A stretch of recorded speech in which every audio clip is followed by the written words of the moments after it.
Um, yeah, okay, so the topic today is woman in capital letters, woman. And not coincidentally, of course, it's Mother's Day, but I don't even really want to talk about motherhood, because um, as a woman, there's just a lot of different things that it means to be a woman to different people, and I totally respect that, and I want people to respect that about me. Um, and as a woman who has not necessarily taken the ultra feminine route, i.e., getting married, i.e., having children. I have not done either of those things, right? So I have a different type of a feminine lifestyle. And yet, I can still choose to express and embody what it means to be a woman because I am a woman, right? But, I've had a lot of kick ass, stellar examples of the feminine, of womanhood. I can go on and on and on about the women that I have seen or met that were really poignantly, powerfully feminine. And one I knew, and the other ones are two women. One woman I saw yesterday, and then another woman that I met on the subway in Brooklyn a couple years ago.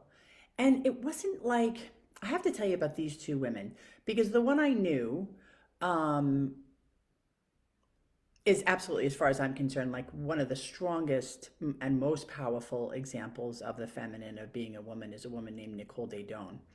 And she still, to this date, is the most powerful example I've ever met of what it means to be a woman.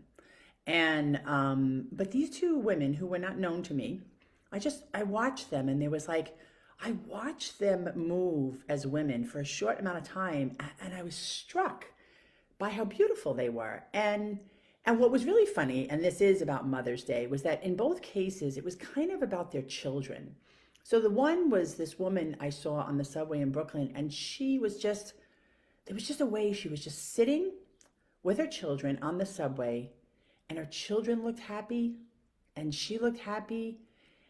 And it's not like they were specifically beautiful in what they physically look like, but there was something just really beautiful and lovely, almost to the point that it made me want to cry about this little family.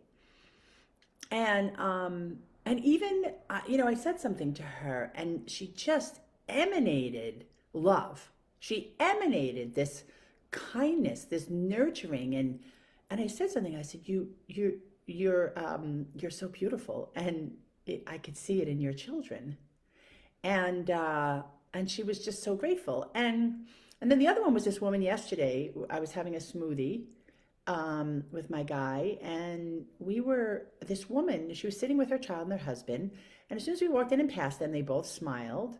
The child was in there being a child, and but what was funny was that he was being a child in his like playing on the table kind of way, but he wasn't this out of control running around little child. He was sitting there, he was happy, he was playing while they were eating or drinking smoothies, and she was talking to the kid, and the husband was smiling at the kid, and she got up, and she was wicked pregnant, and she had this skin tight kind of onesie thing on, and I looked at her body, and she was just beautifully emanating birth and love. And it's like you could see it in her belly, and you could see it in her breasts, and you could see it in her face, and you could see it in her child, and you could see it in her husband, and the way the husband looked at the child, and she looked at the husband, and the husband.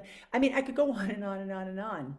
But I'm just reminded, as a woman today who's not a mother, first of all, to say happy Mother's Day to everybody who is a mother, including my own mother, who's not on Facebook, so she's not hearing this or seeing this, but I will be with her. But also just to honor the feminine that creates life, that is the maternal, that is nurturing, that is divine, that is a goddess, that is a Valkyrie, that is tough and strong and multitasking and kick ass, and in my case, muscly and married and unmarried. And that's the beauty of the feminist movement, is that there is no longer any stereotype of the feminine. It is everything. It is anything you want it to be as a woman, right? So, kind of interesting, and kind of, yeah, made me feel really good to just acknowledge these women and see them and just really feel how beautiful they were. So, to all you women out there, keep the love up. keep it for yourself because that's where it's coming from. In both these cases with these women, I could just see how it was coming from within, and their children reflected that. It was really, really obvious and evident. So, yeah, keep it up. Keep it up, women. Let's take over the world. Ah! I just had to throw that in there. Ciao now. Have a good weekend, y'all.